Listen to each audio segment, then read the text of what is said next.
is a news show.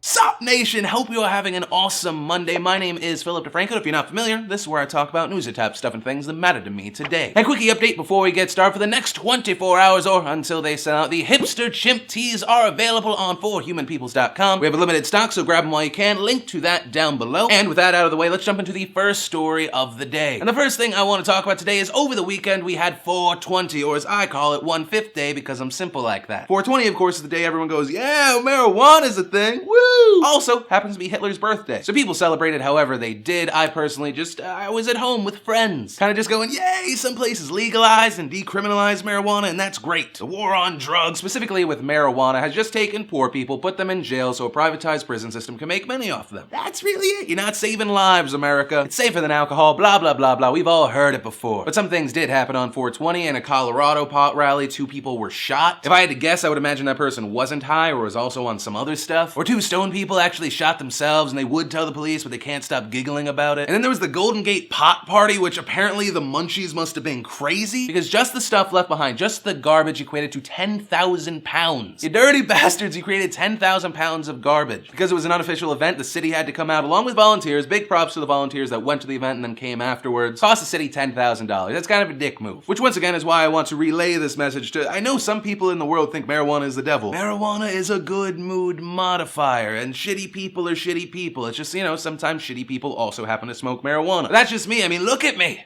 Marijuana has ruined my life. Then, of course, the news you already know about the Boston Marathon bombing. The suspects turned out to be 2 brothers. One was shot and killed. The other went on this whole chase for a while. Boston was on lockdown. It all ended up in this firefight on a boat, and they somehow got him back alive. And the police and FBI are happy because they said they have 1 million questions. Since then, there's been a lot of stuff that happened. Reddit made a blog post about the witch hunts that started on Reddit and various other websites because people were trying to find out who actually caused this, saying they privately apologized to the family. If you remember, there was that kid that was missing and everyone was like, it had to be him. And then it wasn't, and there was this crazy witch hunt. Saying the past week shows the best and worst of Reddit's potential. Then people try to politicize the situation, saying, see, if we hadn't given these guys guns, they could not have fought with the police near the end. To which the Cambridge Police Department said, well, no, they didn't have licenses for their guns. Then a very interesting read, a former high school student did confirm that the Twitter handle @J_star was the Twitter account of one of the suspects, the one that is still alive. And it's so weird because he says things like, I'm a stress-free kind of guy. He's posting pictures of cars, just normal stuff. Like, I didn't become a lifeguard to just chill and get paid. I do it for the people. Saving lives brings me joy. And just random pictures of his cat. And then the weirdest one of all was Boston Marathon isn't a good place to smoke though. And today we found out that the suspect who has been in the hospital getting worked on is now awake and is answering questions by writing down his answers. This most likely because of an earlier report that he had been shot in the neck, so he might not be able to talk. And it'll be interesting to see if there's anything to learn from these answers, but really all that has to be said about now is great job by the Boston PD, the FBI, all these people that worked together to get this kid. And of course, we have to talk about Cispa. This week, the Cyber Intelligence Sharing and Protection Act did pass through the House of Representatives. For many who did not get their news primarily on the internet, kinda heard a peep about Cispa, while many people watching TV were just paying attention to the brothers. And so instead of just waiting to see if the Senate has a difference of opinion or Obama will make good on his promise to veto this, part of Anonymous called for an internet blackout day today to bring awareness of Cispa. So for those of you that watch me every day, 1, I love your faces, and 2, you don't need to be reminded what Cispa is. But if you are a newcomer, someone passed this video to you, I'm going to put a link down below so you can find out what Cispa is and join those of us that not only just added our name to a petition, but found out who to contact and let them know what we think. And I guess the main thing here is Cispa is a big deal, and even if major networks aren't going to cover it, you can be sure that I will as things develop. And of course, I have to talk about our BAMFs of the day, the Teamsters and everyone that joined them in Boston who decided to counter-protest the Westboro Baptist Church. The Westboro Baptist Church, who I will not show in pictures because we already know what hate looks like. Let's talk about what love looks like. Love is hundreds of people showing up to respect, honor, and protect the families of those who have fallen. These volunteers giving the family and friends of Crystal Campbell just the time to grieve. President of the Teamsters Union, Sean O'Brien, saying, the family deserves a peaceful grieving process that's free from any coward-led group. And it's true, and it's once again that silver lining, this terrible thing showing the good in people willing to stand up and do it. So to those people, know you are BAMFs, and hundreds of thousands of people from the nation love your faces. Also, fuck the Westboro Baptist Church. It's funny how a hate group brings out so much love. And then to take a quick break from reality, we have our sexy time news as recommended by you guys on Twitter. And today that person is Miss Sunny Reichert. She's a SoCal girl originally from Chicago. She's a dancer, actress, model, host, pretty much everything. And on top of being just generally beautiful, her top 2 likes are whiskey and dogs. Oh my God. If your third like is making Philip DeFranco delicious sandwiches, I love you. So if you'd like to check out Miss Sunny Reichardt, who by the way only has 2,000 Twitter followers, I don't know how that is a possibility. In the description down below, I'll make a sexy time gallery of some of my favorite pictures of Miss Sunny and other things and stuff. You're welcome. Then in interesting news to myself and the 3 other fans of Futurama, the series will be ending soon. Specifically on September 4th because Comedy Central has not renewed the series. And the final 13 episodes will start airing again on June 19th. But to the other Futurama fans, let's just all remember, what are your favorite episodes? I think hands down my favorite episode, and it's because it makes you react in a way that you don't think you're going to react, is the one about Fry's dog. All the feels. All the feels. Then in celebrity news you really wouldn't expect, Reese Witherspoon was arrested for disorderly conduct and her husband was arrested for a DUI. Reportedly, a police officer pulled over the vehicle because he saw this thing kind of going in and out of lanes. He was like, this person's probably drunk. The police officer then reportedly tries to get the husband to do a field sobriety test. This is when the officer says that Witherspoon gets increasingly agitated and, quote, began to hang out of the window and say that she did not believe that I was a real police officer. Once the police officer had found the husband was in fact drunk and blew a .139, the legal limit in Georgia is .08, Witherspoon then got out of her car, did not listen to the officer saying, get back in your vehicle. At this point, it's even detailed that the husband tried to calm Reese down, and the report states that she did that celebrity thing they do. She asked, do you know my name? He answers, no, I don't need to know your name right now. She then responded, you're about to find out who I am. And you just kind of cringe because you're like, I thought you were like a sweetheart or something. But it also pisses me off because I hate people that drive drunk. Just hate them. It's stupid, selfish, often impatient. If anything should be demonized, it's that. And it's crazy common. I mean, we're talking about celebrities, a celebrity. Robert Todd Harrell, the bassist of Three Doors Down, which that might just kind of be aging me. He's a celebrity to me. He's been charged with vehicular homicide. He decided to drive. He was driving drunk. People say he might have been on Xanax as well. Caused a car crash which resulted in someone's death. That's why it doesn't matter if you're Reese Witherspoon, fucking Joe Blow, nobody. It's a serious thing. But Nation, that's really everything I wanted to talk about. Brings us to the question of the day. What was your favorite TV show that is no longer on TV? Mine is probably Battlestar Galactica. Let me know yours. And to possibly get $50 worth of stuff from forhumanpeoples.com, leave a comment down below. Just join the conversation. Maybe hit the like button, favorite while you're at it. And a big thanks to the sponsor of today's show, netflix.com/PhillyD. You use that URL, you get a free month of instant streaming movies. But, of course, as always, my name is Philip DeFranco. You've just been filled in. I love your faces, and I'll see you tomorrow.